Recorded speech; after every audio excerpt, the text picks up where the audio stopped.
你有没有发现，我们已经很久没有拿比亚迪开玩笑了？这个曾经连车名都是个笑话的公司，不知不觉间已成为了全球车企都仰望的存在，更是在2023年销售300万辆，远超特斯拉的180万辆，问鼎全球，成为全球第9大车企。而为了这一天，创始人王传福足足等了20年。20年艰辛造车的历程，让王传福在交付会现场数次哽咽落泪。这条路虽然难走，我们仍然坚持走了20年，背后的辛酸和不易，只有我们自己更清楚。从马斯克公开嘲笑的土货，到如今打趴无数国外老牌车企，成为汽车行业的中国脊梁，王传福用了20年时间，证明了新能源可以，中国汽车已然崛起。大家好，我是微笑，今天我们就看一下这个中国企业如何以一家做电池的公司，硬是杀进世界传统车企的护城墙，搅得他们天翻地覆。与王传福如此传奇的人生相反的是，他的人生却是一个天崩的开局。13岁父亲因病去世，王传福与7个兄弟姐妹的重担全部压在母亲身上。然而仅仅在2年之后，母亲也因积劳成疾撒手人寰，初中还没毕业，双亲就全部离世。一个15岁的少年，从此再无遮风挡雨的庇护。王传福也因过度悲痛导致中考失利，没有考上可以分配工作的热门中专，而是进入了一家刚成立不久的普通高中。这也就意味着他以后无法吃上公家这碗饭。而这种偶然却给了王传福进入大学深造的机会，否则一代技术狂人很有可能淹没在平凡的生活中。1983年，王传福考入中南工业大学。大学期间，他表现出了过人的细致与对技术的狂热，一路攻读至中科院北京有色金属研究总院。硕士在1990年毕业之后被留院工作，主持碱性镍镉充电电池的课题研究。短短3年就从副主任到高级工程师再到教授。这时王传福才26岁，就享有正处级的待遇，前途可谓是不可限量。1993年，研究院决定在深圳成立比格镍氢电池有限公司，王传福被任命为公司的总经理。在踏入深圳的这一刻，王传福命运的齿轮开始转动。他从新闻中得知，日本出于环保考虑，要放弃传统的镍镉电池产业。镍镉电池正是应用在风靡一时的大哥大中，在那个时代，一块镍镉电池价值就要卖到上千元。如果日本行业巨头放弃，那也就意味着国际电池市场将会出现巨大的供给短缺，这无疑是一个巨大的商机。他向上级请示要立刻生产镍镉电池，可惜的是，当时的领导并未同意王的建议。而那时，小平同志已经发表了著名的南方谈话，鼓励各行各业改革开放，胆子要大一点。深受鼓舞的王传福做出了一个在亲戚朋友看来近乎疯狂的决定，辞去自己前途无量的国企老总的工作，正式下海创业。但即便自己有技术，也有雄心，可没钱，一切都是空谈。一条镍镉电池生产线就需要几千万的投资，心急如焚的王传福四处找融资找贷款，却一无所获。资金问题甚至动摇了他坚持下去的决心。就在万念俱灰时，他抱着试试的态度找到了自己的表哥吕向阳。吕向阳从事房地产和纺织等传统行业，积累了大量的财富，但是表哥却并不同意他下海经商，理由也很简单。在吕向阳看来，王传福是国家干部，本就前途无量，如果这个决定是错误的，他必定万劫不复，重回少时的悲惨境地。王传福则坚定地认为自己是研究电池出身，也有管理经验。他对表哥说，你是了解我的能力的，市场上你可以不相信我的判断，但你应该相信电池行业的潜力。吕向阳虽有顾虑，可毕竟血浓于水，在那个时代下，能积累大量财富的吕向阳眼光也必定独到。他向王传福投资了整整250万，那可是1990年代的250万啊。1995年2月，比亚迪实业有限公司在深圳的一幢厂房中成立。这里有个有意思的是，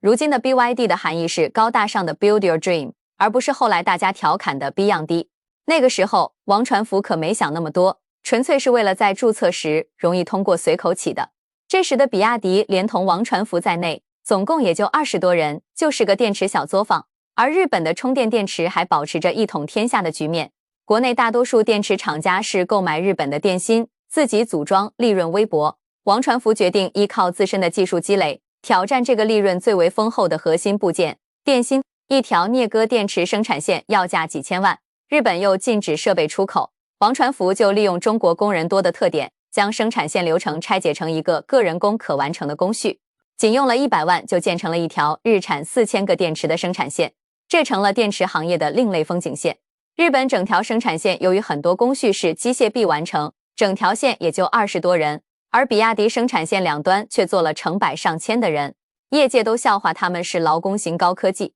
可就是依靠这条人工线，比亚迪以品质和低价赢得了第一个重量级的客户，台湾最大的电话制造商大坝电子的订单，并在次年彻底取代了大坝电子的供应商日本三洋。凭借物美价低的巨大优势，很快就打开了市场，崛起速度非常惊人。尤其是在1997年金融风暴席卷东南亚之后，电池的市场价格暴跌了 30% 左右，日本厂商差点因此破产。而比亚迪凭借着成本优势，从飞利浦、松下、索尼、通用等大公司手中拿到了巨额的订单，狂卖1亿4400万块电池。仅仅成立3年，就在镍镉电池领域，从日本占领全球 90% 的市场中夺去了其中的 40% 的份额。2002年，比亚迪超越日本三洋集团，王传福用了8年时间，就将一个20多人的小作坊打造成了世界第一的手机电池生产商，成为名副其实的电池大王，销售收入更是达到了25亿。这年7月，王传福敲响了在香港上市的大钟，股价一度将王传福推进了世界富豪的榜单。将电池行业搅起的滔天巨浪还未平息，比亚迪一头扎进了另一个更大的浪潮里，而这一次他差点把自己淹死。2003年，王传福看着卡中冰冷的12亿现金，电池行业的瓶颈让他感到异常迷茫。权衡之下，王传福带着新能源的梦想进入了汽车行业，还发出了狂言：2015做到中国第一，2025做到世界第一。话毕，各种质疑和嘲笑扑面而来。一个做电池的竟然妄想做汽车，还想做到世界第一，这不痴人说梦吗？在那个中国汽车市场还是进口车和合资车的时代，比亚迪真的就是弟弟，但王传福力排众议，坚持要造车。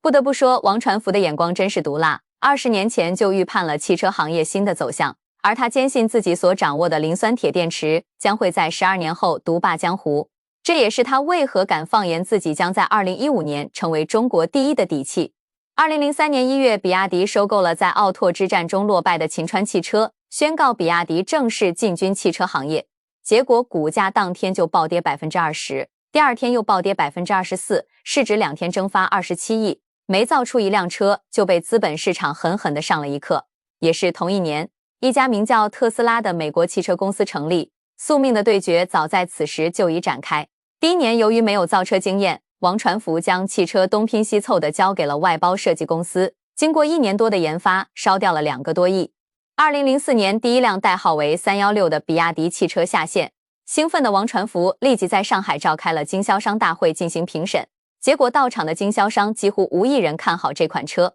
说白了就是加长版的弗莱尔，看不出任何的市场竞争力。评审结束后，王传福失落地返回房间，并做出决定永久雪藏316，2个亿的研发费打了水漂，未溅起丝毫浪花。信心满满的王传福栽了一个大跟头，外界的嘲笑声更大了。这也让王传福意识到外包是不行的，汽车技术必须自己掌握才是长久之计。技术出身的他整天待在车间，与一帮汽车工程师拆解汽车零件研究构造，自己也经常随身携带着一本汽车技术分析的书学习。经过3年的磨砺，2005年9月，比亚迪向市场推出了车型 F3。从外形来看，这款车几乎是丰田花冠的翻版，但售价却便宜得惊人，最低价被压到了52900元。尽管嘲笑和抄袭声音不绝于耳，可超高的性价比让它很快成为了市场的爆款，连续3个单月销量突破1万辆，这是一个非常具有标志性的数字。中国汽车第一次进入销量前10的自主品牌的车型，王传福自己也承认，他们初期就是站在巨人的肩膀上前行。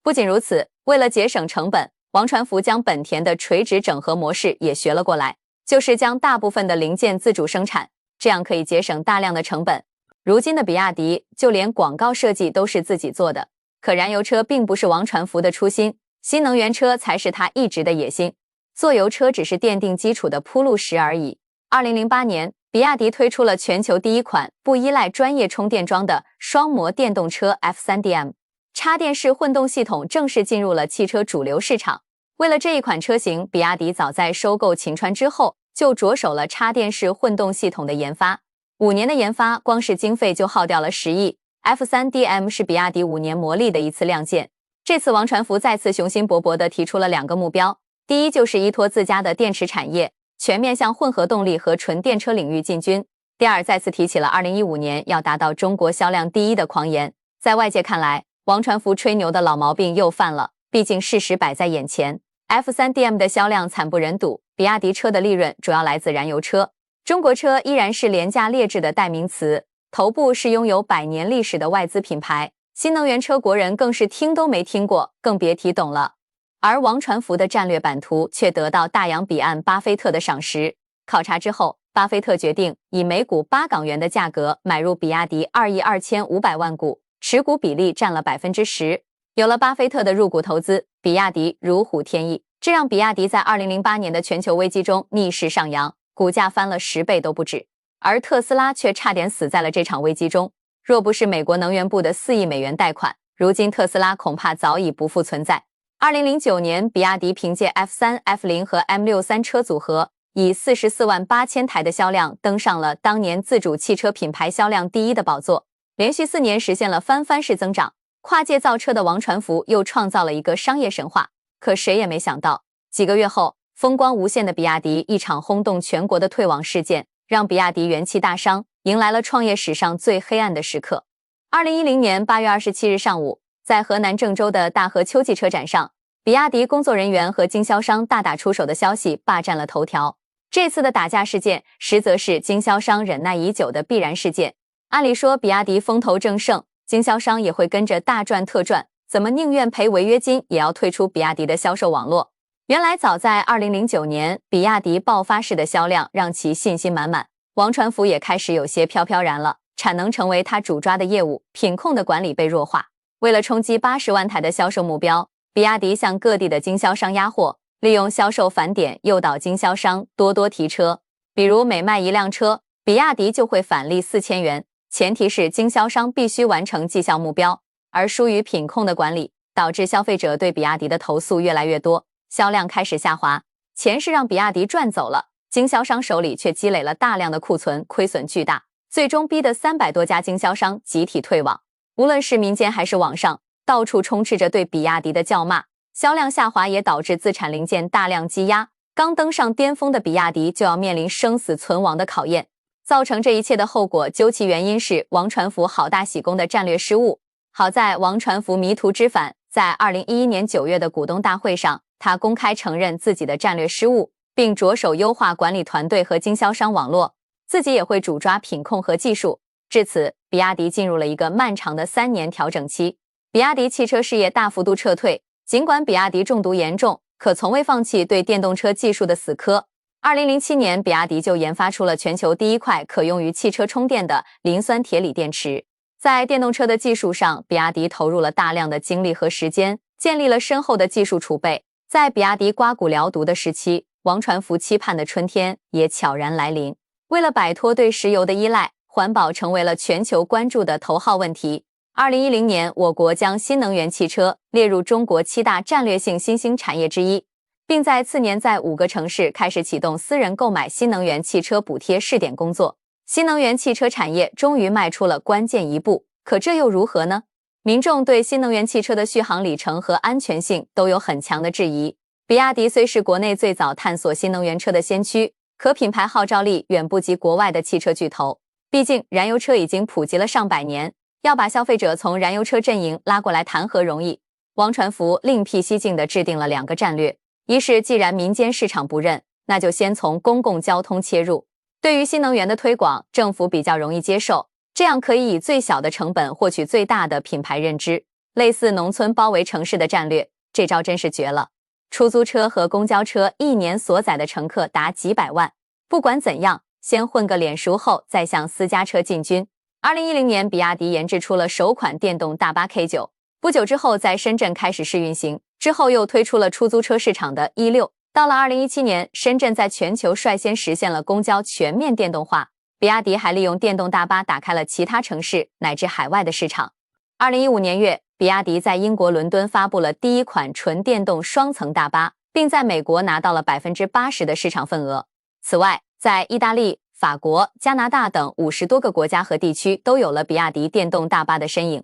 与王传福缓称王策略不同的是，有些人一上来就直接登基了。2012年4月，马斯克强势登陆中国市场，凭借时尚的外观技术和营销能力，深获白领阶层的喜爱。王传福对此很不服气，第二年在股东大会上放出狠话，放眼电车的家庭消费，比亚迪一旦启动，分分钟就可以干翻特斯拉。王传福的自信来自于比亚迪10年的技术积累，但是就跟他此前放出的豪言一样，外界再次讥笑王传福发癫了。2013年12月，搭载第二代混动技术的比亚迪秦正式亮相，100公里加速仅需 5.9 秒，综合油耗只有 1.6 升，一上市就受到热捧。伴随着我是趋势，我是秦的口号，比亚迪王朝系列正式开启。2014年，国家对新能源补贴政策力度加大，新能源汽车市场迸发了前所未有的活力，小鹏、理想、蔚来等新势力纷纷入局，一时间群雄并起。比亚迪也决定不再蛰伏，为了摆脱土的标签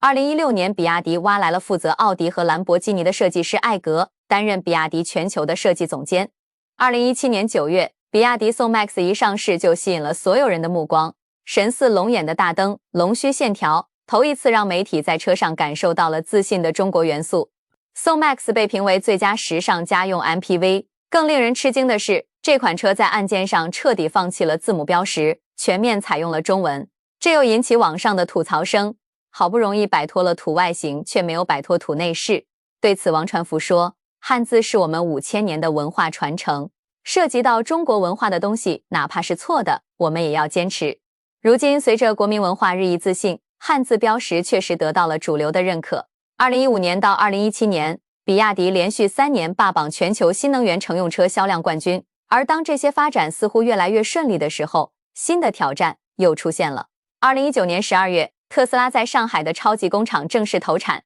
这条超级鲶鱼搅开了国产新能源车的温水。特斯拉凭借 Model 3的量产，迅速抢走了比亚迪连续霸榜3年的全国新能源汽车销冠，销量下滑了大约 72%， 活下去成为了王传福最大的愿望。这年比亚迪的利润仅为16亿，但在研发上就投入了84亿。在最难的时刻，王传福都没放弃对技术的执着，而这年的黑暗远没有结束。比亚迪在电池行业最大的竞争对手宁德时代与特斯拉签订了量产供货定价协议，比亚迪可谓是腹背受敌。再加上电动汽车安全事故频发，从7月份开始，电动车连续5个月销量下滑，国内的造车新势力同样受到冲击。这一年，新能源汽车的国内市场份额只占了 5% 左右，努力了10几年的中国汽车依然是在原地踏步。王传福等了16年的春天，似乎只来了一阵春风，就悄然进入了寒冬。中国有句古话，君子藏器于身，待时而动。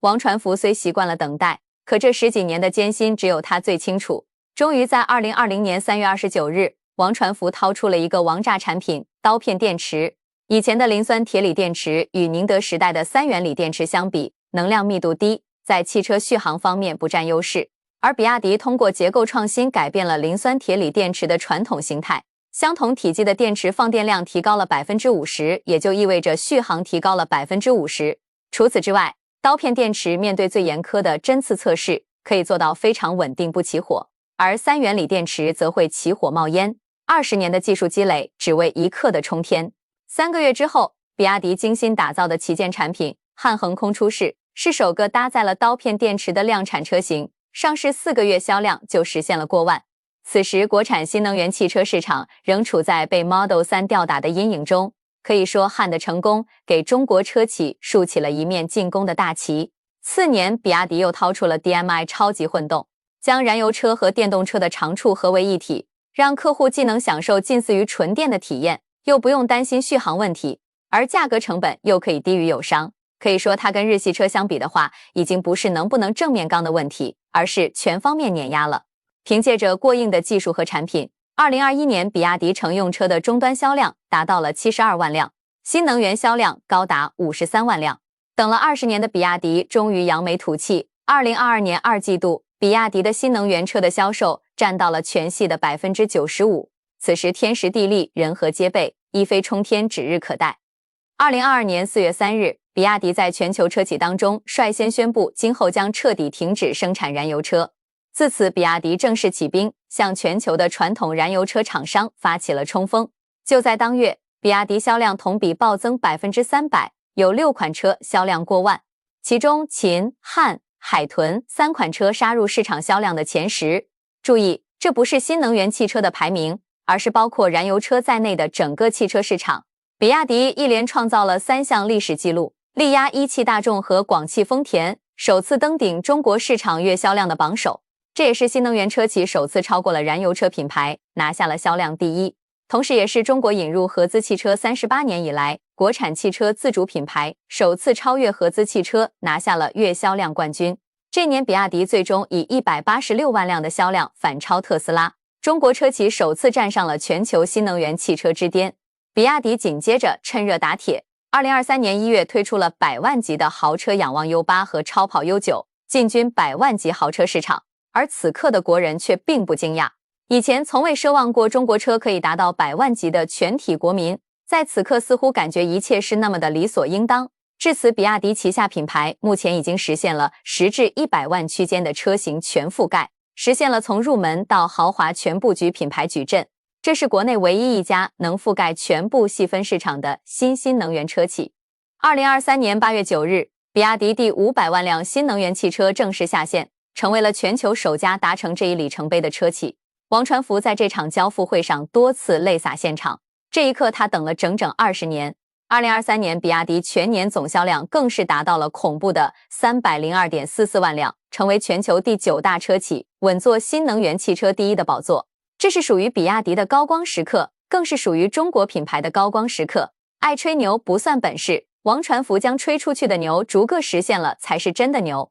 而当年嘲笑比亚迪的马斯克，被网友拿着之前的视频再次询问时，马斯克尴尬的回应，那是很久之前的事情了。现在的比亚迪是个十分强劲的竞争对手，这是比亚迪造车的故事，更是中国汽车的缩影。中国汽车一路走来，承载了太多嘲笑和质疑。中国人对中国汽车注入了太多的情感和期待，14亿中国人希望中国有世界级的中国汽车品牌。如今，中国新能源汽车已有创造世界品牌的基础和实力，打破传统汽车格局势在必行。属于中国品牌的时代必将到来，中国汽车有朝一日必将闪耀世界。